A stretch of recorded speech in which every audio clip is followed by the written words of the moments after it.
वो regional centre कहां से पेशेंट आएंगे? उड़ीसा से। बिहार के तो आएंगे आएंगे, उड़ीसा से भी आएंगे, झारखंड से भी आएंगे, बंगाल से भी आएंगे, नेपाल से भी आएंगे। ये बदलता बिहार। आपके यहाँ ऑर्डिनेंस और मेडिकल साइंस जब बन जाएगा तो ये तो है कि मधुबनी से आएंगे, ये तो है कि मुजफ्फरपुर से आएंगे, ये आएंगे, नेपाल से भी अब आएंगे और यहाँ इसका इलाज होगा इस तरीके की व्यवस्था। इसलिए मित्रों, अब आप देखिए, मैं कल भागलपुर गया, वहां मैंने इसी तरीके की बिल्डिंग का एक्सपीरियंस किया। शाम को मैं गया, आज दरभंगा आया हूं, अब मैं मुजफ्फरपुर जाऊंगा और पटना की मैं सुबह था 5462 बेड का हॉस्पिटल, दुनिया का दूसरे नंबर का हॉस्पिटल अब पीएमसीएच बन रहा है, दूसरे नंबर का है। इससे विकास की एक नई कहानी लिखी जा रही है मोदी जी के नेतृत्व में और नीतीश कुमार जी के दक्ष प्रशासक के रूप में हम उसको पूरा करें और इसी तरीके से विकास के नए आयाम को जोड़ें। मैं किसी के बारे में बुराई नहीं कर रहा था, लेकिन मुझे एक पत्थर दिखा दो जो दूसरों के द्वारा लगाया गया। एक पत्थर दिखा दो। सिर्फ राजनीति करना। आपको वो दिन बिहार का याद है ना, जब शाम को 5 बजे के बाद घर से निकलना मुश्किल था। आपको वो दिन याद है ना, जब डॉक्टर का अपहरण होता था। आपको वो दिन याद है ना, जब अपहरण एक तरीके का उद्योग बन गया था और मंत्रियों के घरों में चोरी की हुई गाड़ियां मिलती थी।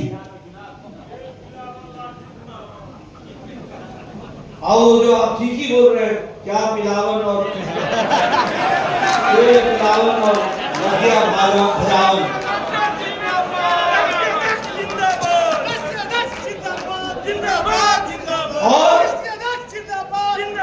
और अब देखो Bihar 5 super speciality block, regional ophthalmic institute, आज all India institute of medical sciences अकेला राज्य है जिसको एक नहीं दो मिले हैं, दो उत्तर बिहार के लिए अलग, दक्षिण बिहार के लिए अलग। 8 मेडिकल कॉलेज, जहां जिला जिसको जिला घोषित नहीं किया वहां भी मेडिकल कॉलेज खोल करके दिया है। ये विकास की नई कहानी है। और मैं एक बात और बता दूं, मैं संजय झा जी से डिस्कस कर रहा था, मैंने कहा देखो बिहार के सामर्थ्य के बारे में हमें कभी प्रश्न नहीं करा करेंगे। बिहार का सामर्थ्य कितना है। राम मनोहर लोहिया हॉस्पिटल में जाओ, अगर 10 सीनियर रेजिडेंट होंगे तो उसमें से आपको 5 बिहार के मिल जाए। आप सफदरजंग में जाओ, अगर आप 15 जूनियर रेजिडेंट को ढूंढोगे तो उसमें से 8 बिहार के मिल जाएंगे। इससे बिहार के सामर्थ्य में कमी नहीं है, सुविधा की। अब ये लोग को दिल्ली नहीं जाना पड़ेगा। अब पीजी की कोर्सेज ये सुपर स्पेशलिटी ब्लॉक में, न्यूरो सर्जरी में, नियोनेटोलॉजी में, नेफ्रोलॉजी में, इन सब में अब यहां पर पोस्ट ग्रेजुएट के स्टूडेंट्स भी आएंगे, सीनियर आपके एसआर भी आएंगे और जेआर भी आएंगे। इस तरीके से इसका विकास और मेडिकल कॉलेज का सीनियर रेजिडेंट्स और मेडिकल कॉलेज का जो विकास होता है उसकी आधारशिला में एसआर और जेआर, जूनियर रेजिडेंट्स और सीनियर रेजिडेंट्स का बहुत बड़ा योगदान होता है और हमारे प्रोफेसर एचओडी उनका बहुत बड़ा योगदान होता है। इसलिए मित्रों, मैं यही कह सकता हूं, 2500 की योजना है, 2500 बेड के पास। बोलो दरभंगा बदलेगा कि नहीं बदलेगा? बदलना है कि नहीं? तो इसलिए ये याद रखो कि जब समय आता है तो हमको किन बातों को ध्यान में रख करके अपने उंगली का बटन पर उपयोग करना। मैं यहां आपको ये भी बताना चाहता हूं स्वास्थ्य विभाग के बारे में। आप बताइए, कोरोना में अमेरिका लड़खड़ा गया कि नहीं लड़खड़ाया? यूरोप लड़खड़ाया कि नहीं लड़खड़ाया? ऑस्ट्रेलिया लड़खड़ाया कि नहीं लड़खड़ाया? जापान लड़खड़ाया कि नहीं लड़खड़ाया? ये अकेला भारत है, 140 करोड़ का देश, पहली बार 9 महीने के अंदर अपना ही इंडिजिनस इंजेक्शन 2-2 बनाकर 220 करोड़ डोज लगाकर double dose with booster corona से बचने का काम हुआ। तो मोदी जी के नेतृत्व में भारत में हुआ होगा।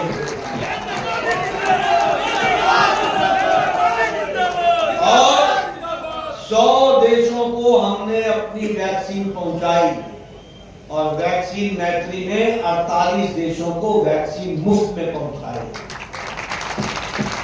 अब आपसे मैं पूछता हूं, यही भारत मांगने वाला भारत था ना, आज भारत देने वाला भारत बन गया।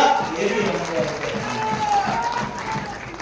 और इसीलिए हम आपको जहां ये तोहफा दे रहे हैं, मैंने आज जमीन का निरीक्षण किया है, बहुत जल्दी हम उस कार्य को करेंगे पूरा। और प्रधानमंत्री जी के मन में ये इच्छा है कि एम्स जल्द से जल्द वहां पर स्थापित हो, तो उसके लिए हम प्रयासरत हैं और हम पूरी ताकत से करेंगे।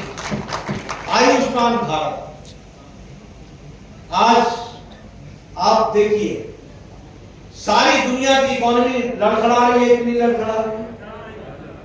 अमेरिका की इकोनॉमी लड़खड़ा रही है, रशिया की लड़खड़ा रही है। तो क्या कोरोना का चपेट भारत को नहीं पड़ी थी? क्या यूक्रेन युद्ध का असर हमको नहीं पड़ रहा है? क्या पड़ा है।